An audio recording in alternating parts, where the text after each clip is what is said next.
लेकिन कहेंगे हम आप ही के लिए बोल रहे हैं कि अंदर बनता अरे जादू जनता कि टोना तो चले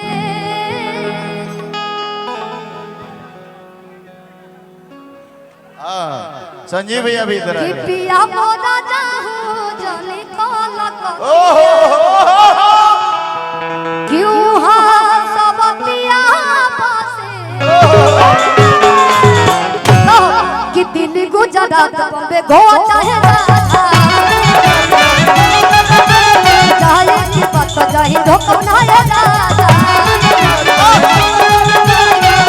हम नहीं लेंगे मिली नहीं अभी वो अनाउंसमेंट होगा उसके पहले ये नहीं तो आप कराइए ना अब भाई अरे अंतर मंतर जादू जंतर तो माता तेरे अंतर मंतर जादू जंतर तो माता तेरे कि पिया मोदा जादू जनी कल कतिया ओ हाथ बतिया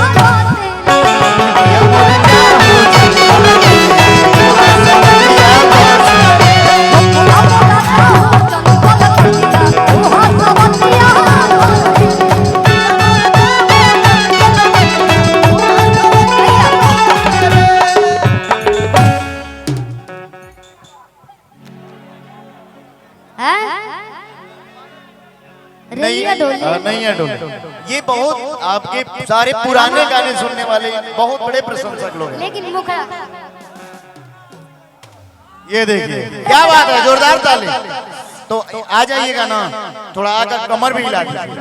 ठीक है वहीं से वो लोग डांस करेंगे। अच्छा वहीं से डांस कीजिए तब समर्थन में और ताली बजा करके कि पातर कोरे लेकिन करे हैया रो लोग डोला लगे कि पातर कोरे हैया डोले। रुकिए एक बार जोरदार हल्ला कीजिए तो।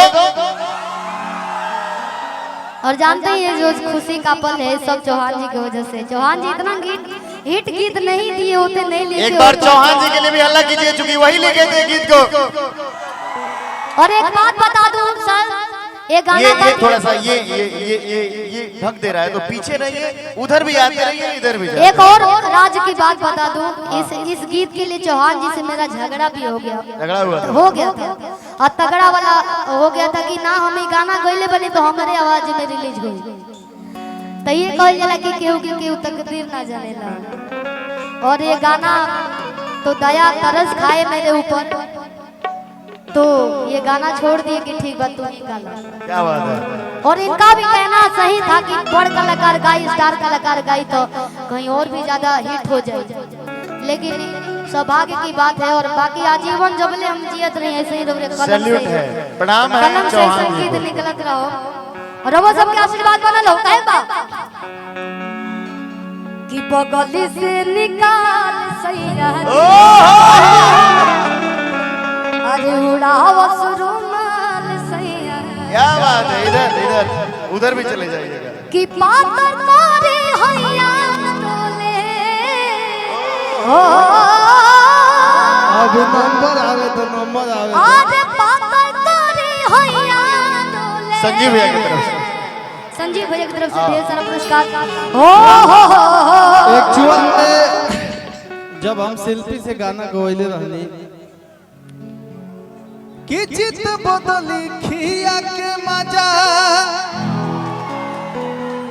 हरे मरलो सरे बंगलिया। लेकिन उससे पहले चौहान जी गाना और मेरे से गवाए थे। जब ये गाना गवैले रहनी शिल्पी से तो खेसारी भैया बोले कि बाबू ये गाना लिखो तुम, डुइट में मेरे साथ, मैं शिल्पी के साथ गाऊंगा। हम कहानी शिल्पी इतने बड़े स्टार के साथ तुम्हारा अपॉर्चुनिटी मिल रहा है, तुमको चांस मिल रहा है, तुम नैया डोले को डुइट कर दे रहा होगा। तो शिल्पी बोली नहीं मैं सोलो गाऊंगा, तब हम सोलो गवाई नहीं। ओकरा खातिर झगड़ा भई रहे हमने के कि जाइए सारा गाना गवा दीजिए। हम बोले सब गाना गवा दीजिए, इतना गवाइले बने गवा दी हम ना गा, लेकिन हमको ये गाना चाहिए। अगर नहीं झगड़ा किए होते तो 500 मिलियन और हजारों पार बाटे अगर जोड़ल जाओ तो हर जगह से। तो कबो कबो रिश्ता अगर सही खातिर अगर खराब होके तो वो खराब कर दे रिश्ता अच्छा बनावे खातिर तो ऐसा काम करना चाहिए। अगर रिश्ता बनावे खातिर जीवन के सवाल होके तो वो लड़ाई भी एकदम वाजिब है। लेकिन इससे पहले गाना आप और गवाए थे कि गांव के छोकरवन से मारे नजरिया आ घूमे रहरिया इज्जतिया बचाला राजा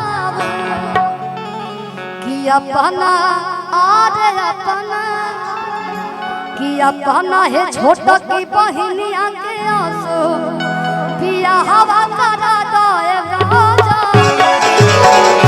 लेकिन कहो पीछे कि डांस आप लोग नहीं कर रहे हैं क्यों? गरीब डांस आप लोग जब आप गाएंगे तो जरूर डांस करेंगे। क्या भाई कि पातर तोरी होइया डोले हो नदिया के बीच जैसे नैया ओ सही मन सैया डोले नदिया के बीच जैसे नैया डोले ओ सही मन सैया डोले।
अरे बहुत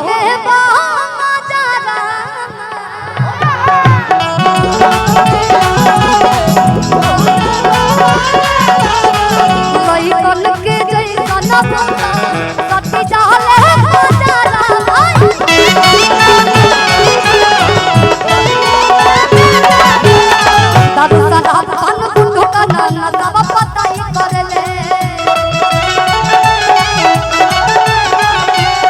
हम बहुत दिलदार तो हमरो भलाई करले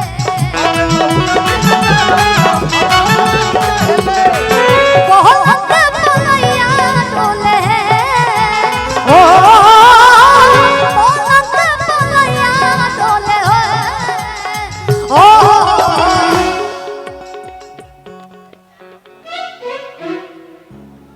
कि नदिया के बीच